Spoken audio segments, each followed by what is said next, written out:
전의 말씀을 통해서 침묵하면 돌들이 소리 지르리라, 이와 같은 제목으로 함께 말씀을 나누겠습니다. 우리는 어제 주일날 나눴던 말씀, 나는 아벨의 예배를 드리고 있는가, 가인의 예배를 드리고 있는가? 자, 우리 성도님들은 아벨의 예배를 드립니까? 가인의 예배를 드리고 있습니까? 다른 거 하나 더 질문할까요? 금요일 새벽에 말씀 나눴던 사교를 우리 생각을 하면서, 여러분은 지금 돌 무화과나무 위에 올라가 계십니까? 아니면은 말씀하신 대로 순종하고 살고 있습니까? 또는 이 새벽에 나오셨다는 건 참 귀한 거죠. 새벽에 이렇게, 더더욱 봄날의 새벽은 쉽지 않습니다. 얼마나 귀한 겁니까? 오늘 이 새벽에 나온 여러분 모두가 가인의 예배가 아닌 아벨의 예배가 되기를 원합니다. 돌 무화과 나무에 올라가는 건 대단한 거예요. 사개오가 자기 모든 것을 내려놓고, 체면도 아니면은 어떤 세리장이라는 그 사회적인 명분도 다 내려놓고 예수님을 보기 위해 돌 무화과 나무에 올라간 건 대단한 거죠. 그렇지만 돌 무화과 나무까지 올라간 것보다 더 중요한 것은 그곳에 찾아오신 주님이 말씀하실 때에 사개오야 속히 내려오라고 말씀하시는 그 말씀 앞에 그대로 순종하고 예수님을 모셔드리는 이것이 훨씬 더 복된 삶이죠. 가인의 예배는 무엇이 잘못됐다 했습니까? 아벨의 예배는 무엇 때문에 주님으로부터 이 아벨의 예배를 하나님이 연락하셨습니까? 가인은 어쩌면은 아담과 하와의 기대였습니다. 그래서 하나님이 경남하게 하셨다. 하나님 주신 아들. 그렇지만 아담과 하와는 이 아들이 오면은 에덴이 회복될 거야.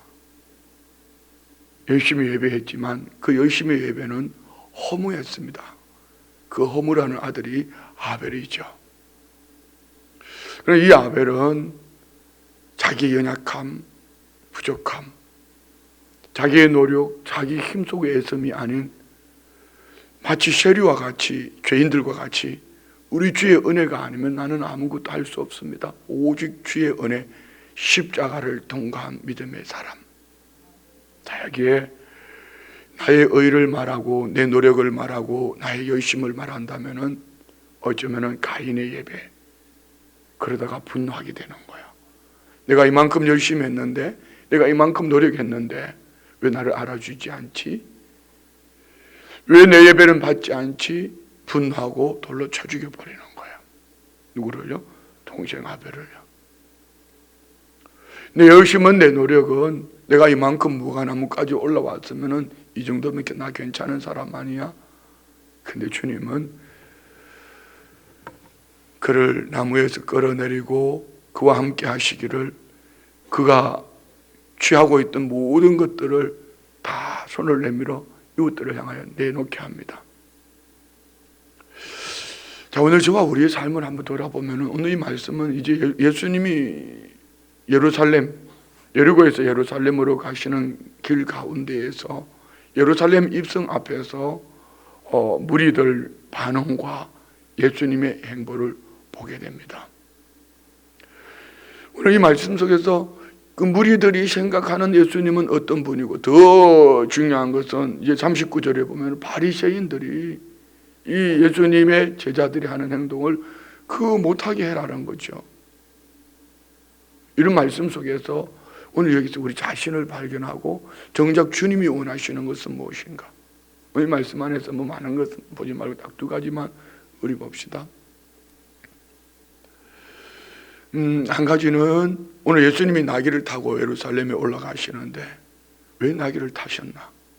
여기 나귀에 대해서 너무 많이 이렇게 묵상할 필요는 없어요. 나귀를 가지고 동물에 비교해서 이렇게 하니까 그런 자꾸 이상한 쪽으로 해석하지 말고, 예수님이 나귀를 타신 것은 왜 나귀를 타셨나? 또 다른 한 가지는 진정한 평안은 뭔가? 이 두 가지만 가지고 오늘 말씀을 볼 수 있도록 하겠습니다. 28절에 보면은 예수께서 이 말씀을 하시고 예루살렘을 향하여 어떻게 하셨더라고요? 앞서서 가시더라.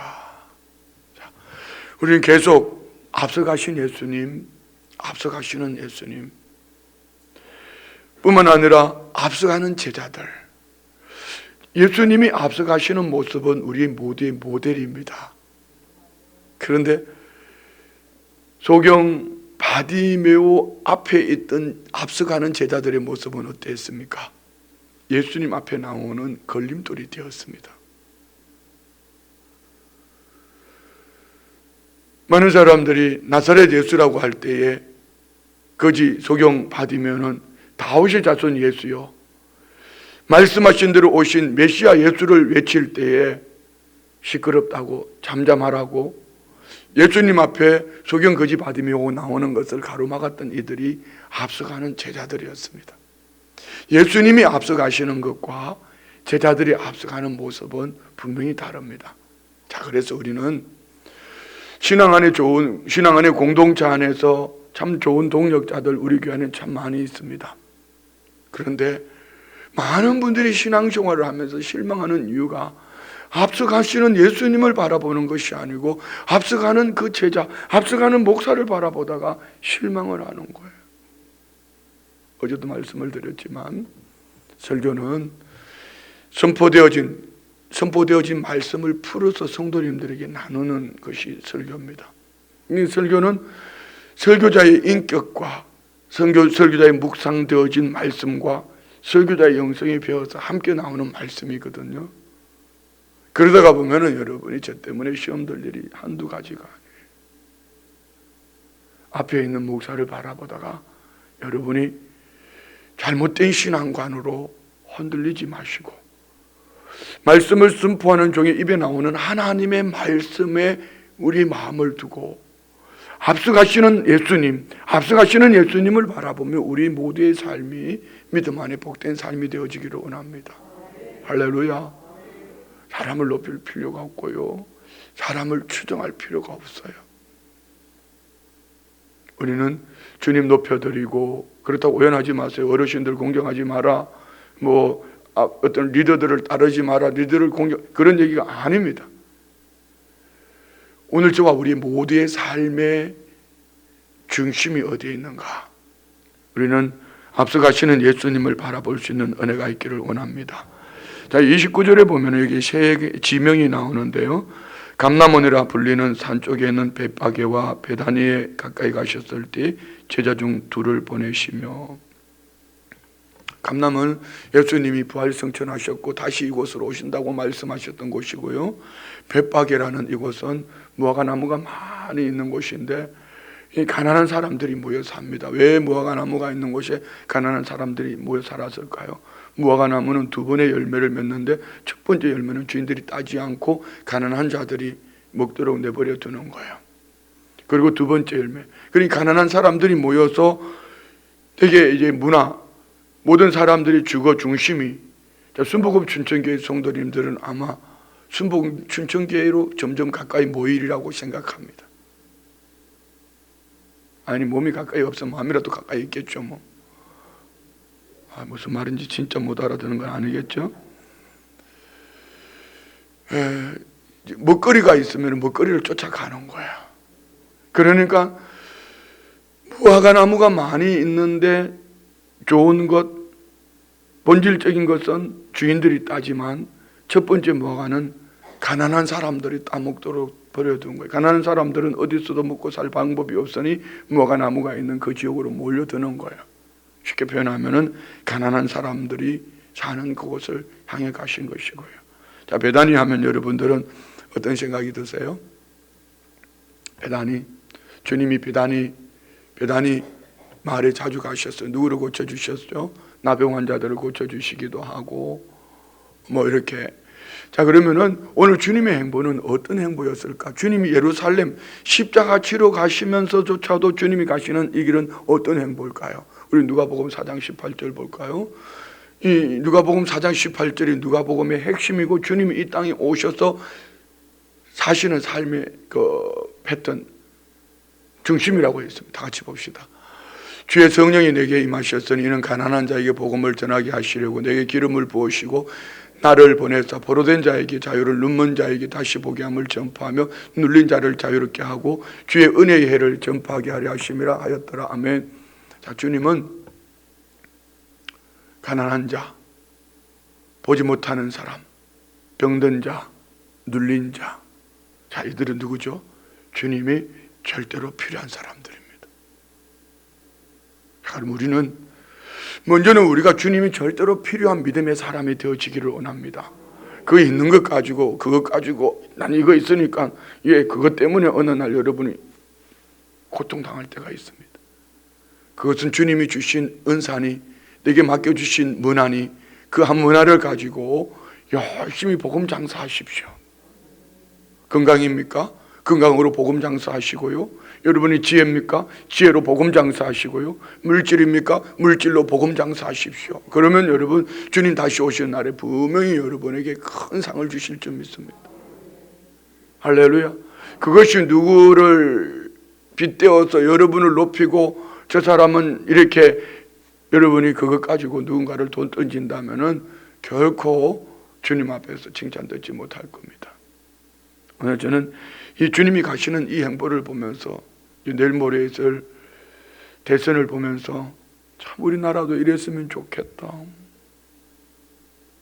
나만을 위해서 막 말을 쏟아내면서 거짓말을 밥 먹듯이 하는 그런 리드 말고 말이에요.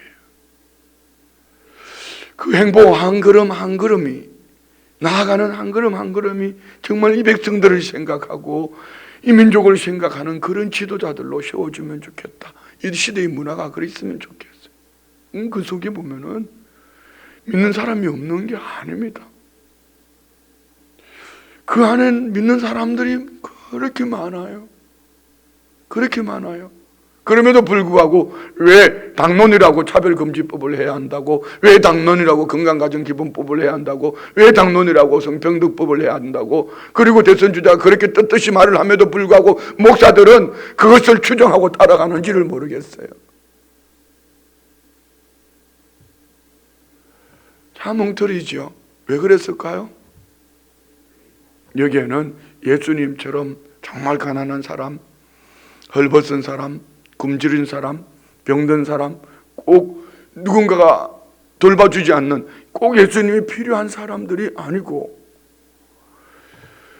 자기가 높임받고 자기가 인정받는 그곳에 가고 싶은 것이죠. 여러분 그런 분 없으세요? 내려놓으세요. 그리고 우리는 자 말씀복음 춘천교회 성도님들 우리 삶이 그런 것처럼 주님의 마음을 품고 주님이 원하시는 곳에 우리 한 걸음 한 걸음 나아갑시다. 많은 일 안 해도 괜찮습니다. 큰 일 안 해도 괜찮습니다. 우리 주님이 마음 주실 때에, 성령이 감동하실 때에 자다가도 뻘떡 일어나서 자기 자신을 부인하고 그래 주님이 마음을 주실 때는 뭔가 이유가 있을 거야 라고 믿음으로 나아갈 수 있는 이런 은혜가 있기를 원합니다. 여기에 주님의 놀라운 여러분을 향한 계획이 있을 줄 믿습니다. 단순히 저와 우리를 주님이 쓰시기 위한 목적이 아니라 그 속에 우리를 위한 예비해 놓은 은혜가 있을 줄 믿습니다. 여러분 저와 우리가 주님을 위해서 무엇을 하는 것처럼 보여지십니까?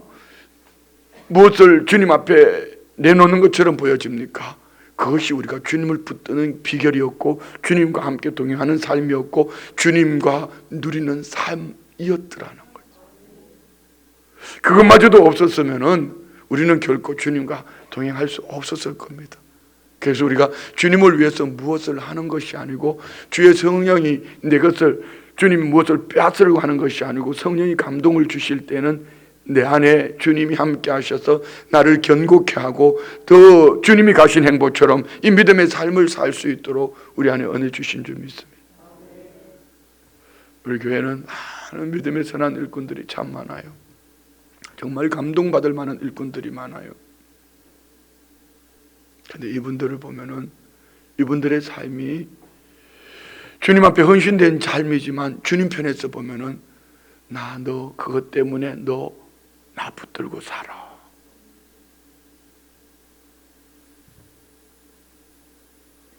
이제 새벽 예배를 일주일 내에 하다가 보니까 제일 부담스러운 분들이 차량부 장로님들이에요. 주일 저녁 예배 드리고 촬영하시고, 주일 하루 종일 촬영하시고, 월요일 또 새벽까지 촬영하죠. 금요일 밤 늦게까지 촬영하시고, 잠 못 주무시고 토요일날 새벽 촬영하시죠. 엄청 부담스러워요. 진짜 미안해요. 지난주에는 찬양 인도하신 목사님이 조금 더 시간이 느려진 그때부터 기도도 찬송도 안 되고요. 저 빨리 끝내야 되는데 예. 차량부 장로님들, 집사님들 이 마음에 침이 돼요. 근데 반대로 그 차량 아니고 다른 일이었으면 더 기쁘게 갈 수도 있습니다. 그 차량 그것 때문에 금요 기도에 참여할 수 있었고 토요일날 새벽 예배 참여할 수 있어. 미안합니다. 그냥 우리한테 적용한 것이지 차량부를 얘기한 거 아닙니다. 그것이 복이었습니다. 그것이 불평이 되지 않고 원망이 되지 않기 바랍니다. 무엇이든지 기쁨으로 앞서가신 주님을 바라보며 내게 주신 은혜의 기회라고 사용하면은요, 밤에 잠자는 거 그것보다 훨씬 더 행복합니다. 오늘 우리 교회 안에 이런 일꾼들이 많이 계셔요. 아무도 없거나 하면 안 하시는 거 보니까 우리 교회 안에 이런 분들이 많이 계셔요. 그래서 우리 교회가 행복한 거예요. 자, 우리 모두 그렇게 살아냅시다. 어떻게 해요? 주님처럼. 그런데 오늘 예수님이 30절부터 36절까지를 보면은요, 예수님이 나귀를 타고 예루살렘을 가시는데 말도 안 되는 얘기를 하셔요. 봅시다. 30절 이르시되 너희는 맞은편 마을로 가라. 거리로 들어가면 아직 아무도 타보지 않은 나귀 새끼가 매여 있는 것을 보리니 풀어 끌고 오라. 만일 누가 너에게 어찌하여 푸느냐 묻거든 말하기를 주가 서시겠다 하라 하시며. 여러분 말이 됩니까? 주님은 지금 가보지도 않았어요. 어디에 누가 나귀가 있는지도 몰라요. 근데 주님이 가서 나귀 풀어와라. 누가 묻거든 말하기를 주가 서시겠다 하라. 이 자체부터가 이해가 안 되지만 왜 남의 나귀를 끌고 와요? 왜 남의 나귀를 끌고 오냐고요. 근데 제자들은 32절에 보내심을 받은 자들이 가서 다 같이 시작. 그 말씀하신 대로 만난지라. 그 말씀하신 대로. 이게 무슨 일이야? 가보지도 않았는데. 그리고 어떻게 남의 나귀를?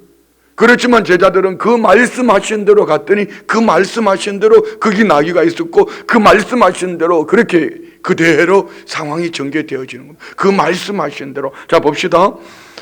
33절 나귀 새끼를 풀 때에 그 임자들이 이르되 어찌하여 나귀 새끼를 푸느냐 대답하되 주께서 서시겠다 하고 그것을 예수께로 끌고 와서 자기들의 겉옷을 나귀 새끼 위에 걸쳐놓고 예수를 태우니 가실 때에 그들이 자기의 겉옷을 길에 펴더라. 아멘. 자, 오늘 이 나귀를 풀어오라고 말씀하시는 주님의 말씀과 가서 순종하고 나귀를 끌고 와서 예수님을 나귀 안장에 태우고 겉옷을 펴는 이 제자들의 모습, 그 중심에는 뭐가 있죠? 따라합시다. 그 말씀하신 대로.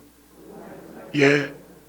자, 여기서 제자들은 예수님이 말씀하신 그대로 행했지만 예수님은 왜 굳이 나귀를 타셨을까? 누가 말하는 것처럼 겸손하시기 때문에요. 예, 예수님 겸손하십니다. 근데 우리가 말하는 겸손과 여기 주님 말씀하시는 겸손은 다릅니다.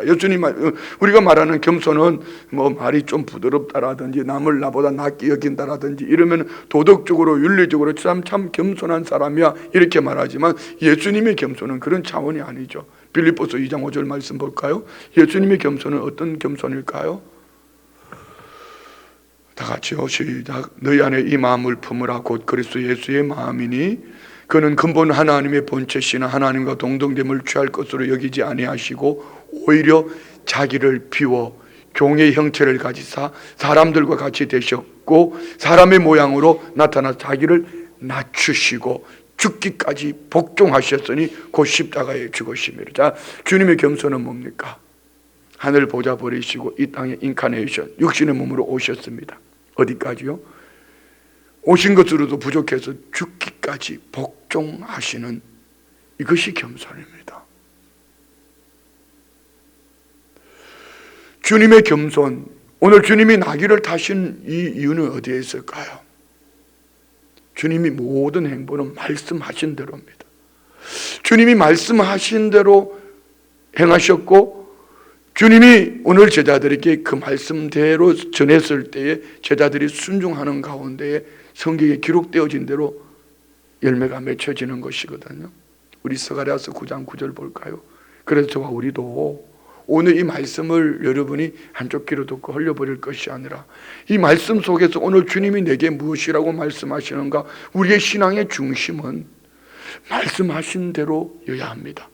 그래서 여러분이 덮어놓고 믿으면 나중에 실망합니다. 여러분이 덮어놓고 믿으면 나중에 후회합니다. 말씀을 펼쳐놓고 과연 그리한가 묵상하고 묵상하는 가운데 그 속에서 주님이 주시는 음성을 듣고 믿음으로 오늘 한 가지만이라도 여러분이 실천하고 살아간다면 말씀하신 대로 나가는 여러분이요 기적을 보게 될 줄 믿습니다.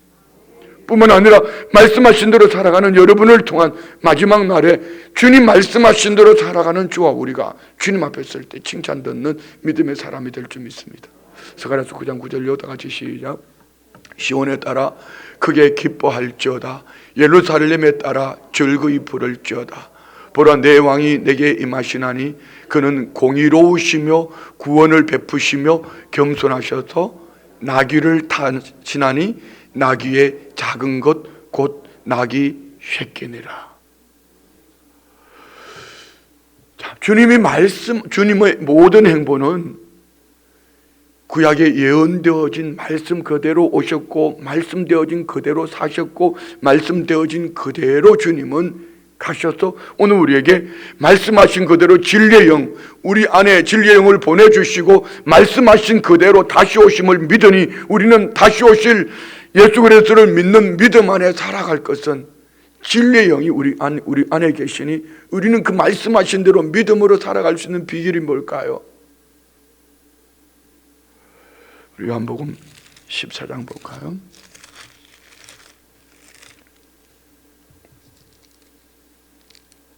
요한복음 14장 26절 다 같이 26절 시작. 보혜사 곧 아버지께서 내 이름으로 보내실 성령 그가 너희에게 모든 것을 가르치고 내가 너희에게 말한 모든 것을 생각나게 하시리라. 믿으십니까? 할렐루야. 예. 16장 13절 요한복음 16장 13절 다 같이 시작. 그러나 진리의 성령이 오시면 그가 너희를 모든 진리 가운데로 인도하시리니 그가 스스로 말하지 않고 오직 들은 것을 말하되 장래일을 너희에게 알리시리라. 예.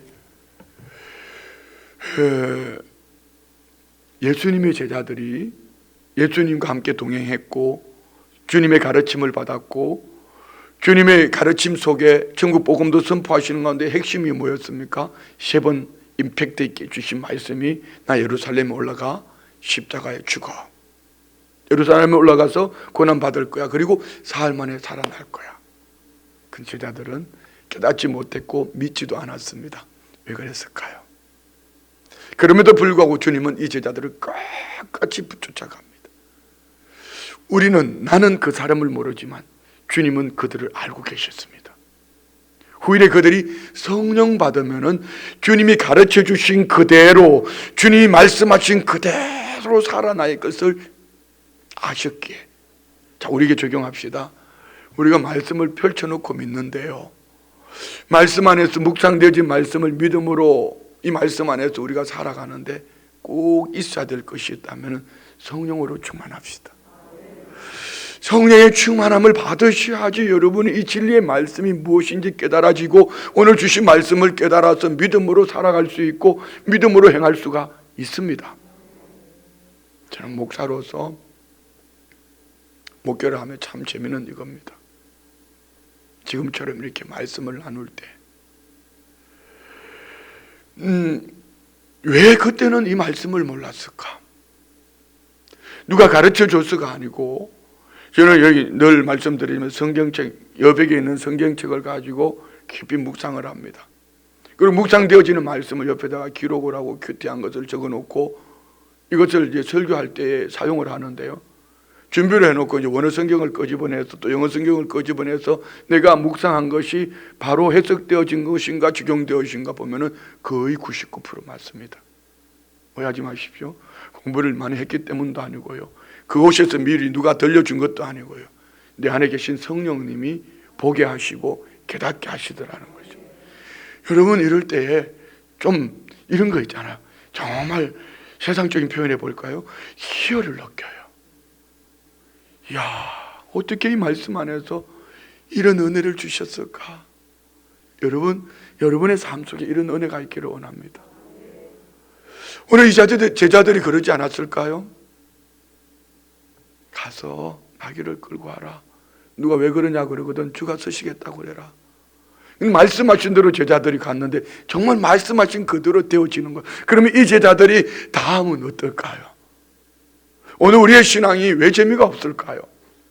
우리 신앙생활이 왜 행복을 누리지 못할까요? 그러나 어떤 이는 왜 그렇게 행복해하죠? 왜 저렇게 미쳤죠?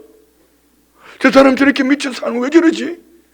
당신이 모르는, 내가 모르는, 그는 말씀하신 대로 살아가는 그의 삶 속에 주님과 함께 누리는 행복이 있어요. 왜 할매들이 아픈 다리를 질질 끌고 교회 오셔서 예배하시고, 그 연약한 당신이 한 분 예배하는 것도 부족해서 그 아픈 다리를 끌고 주방에 내려가서 자기보다 어쩌면 더 건강한 사람들을 위해서 음식을 만들어서, 교구가 음식을 만들어서 나눈다고, 새벽같이 새벽 예배 끝나면 왜 그렇게 하시죠? 그걸 안 해본 사람은 그 맛을 몰라요. 한 걸음 더 나가 볼까요? 어제 일부 예배 때 나 익은 사람인데 우리 성도는 안 해요. 저 사람이 누구지? 그 교육자한테 물었어요. 누구야? 모르겠어요. 다니러 온 분. 그때 번쩍 떠올랐어요.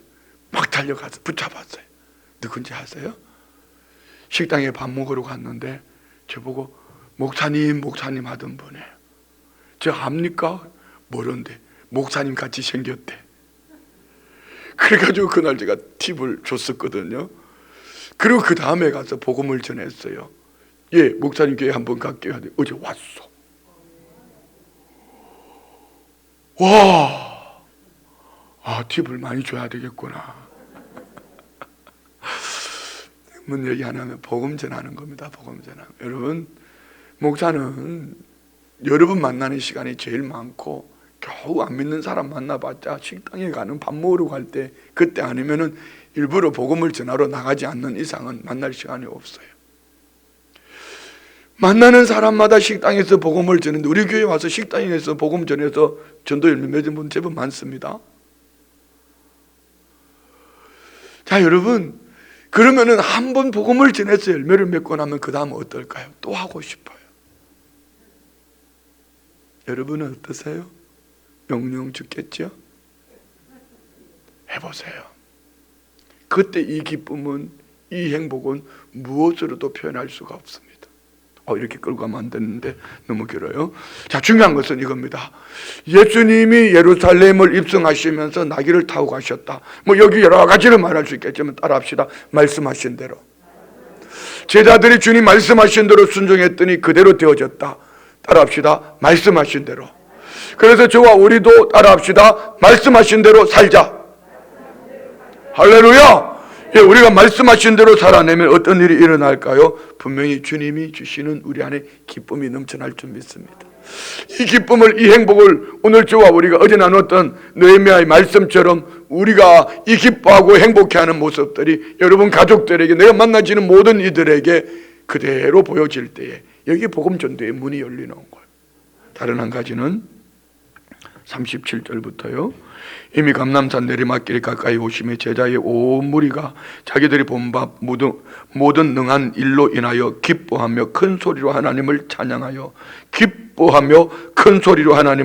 이르되 찬송하려다 주의 이름으로 오시는 왕이요 하늘에는 평화요 가장 높은 것이는 영광이로다 하니, 무리 중 어떤 바리새인들이 말할 선생이여 당신의 제자들을 책망하소서 하거늘.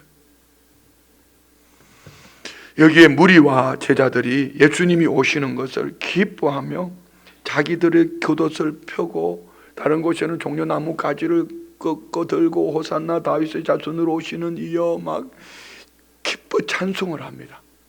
이 모습을 바라보고 있는 한 무리 누굽니까? 바리새인. 선생이여 당신의 제자들을 책망하소서 하거늘.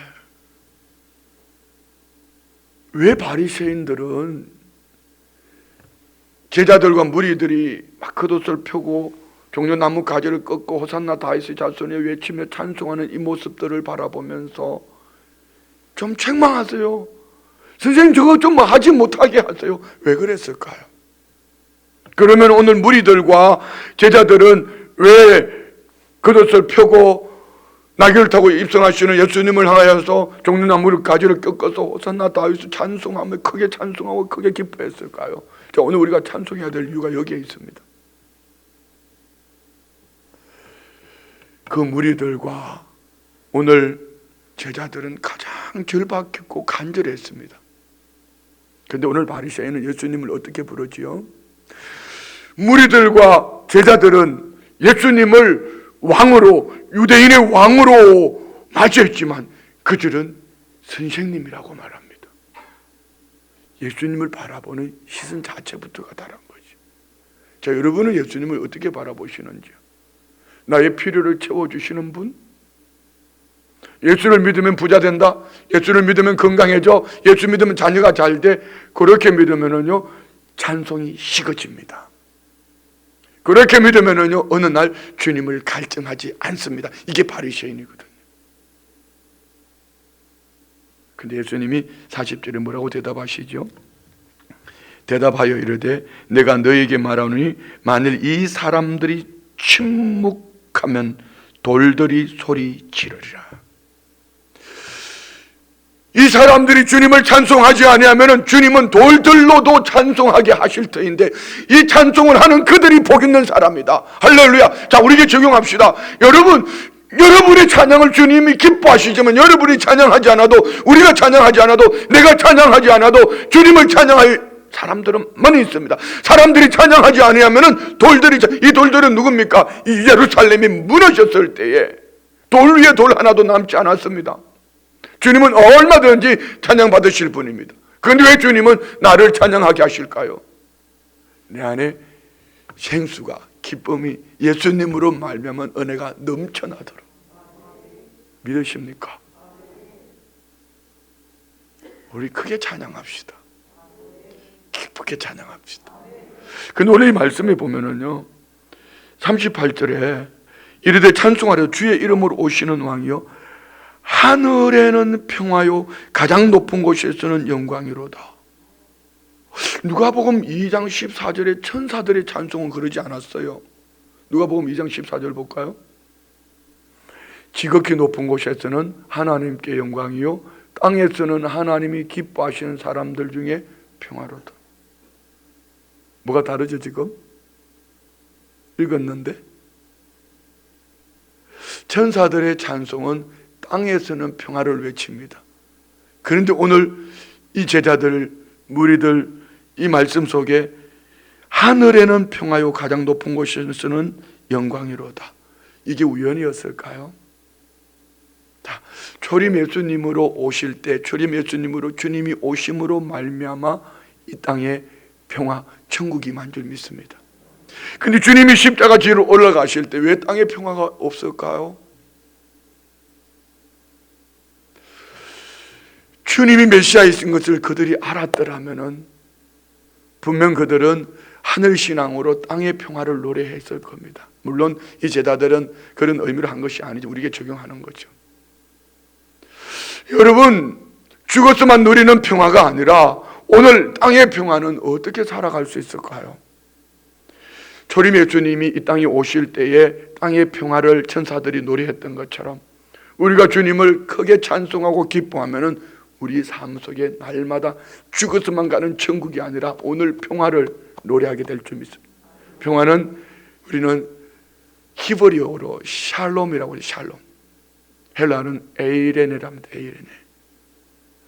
이 평화는 환경에 있어서 오는 평강이 아니고요, 내 손에 잡히는 것, 눈에 보이는 것, 귀에 들리는 것에 있어서 평안은 아니고 나의 주 되신 예수 그리스도를 찬양하는 가운데 내 속에서 흘러 넘쳐나는 생수가 우리 안에 평강이 될 줄 믿습니다.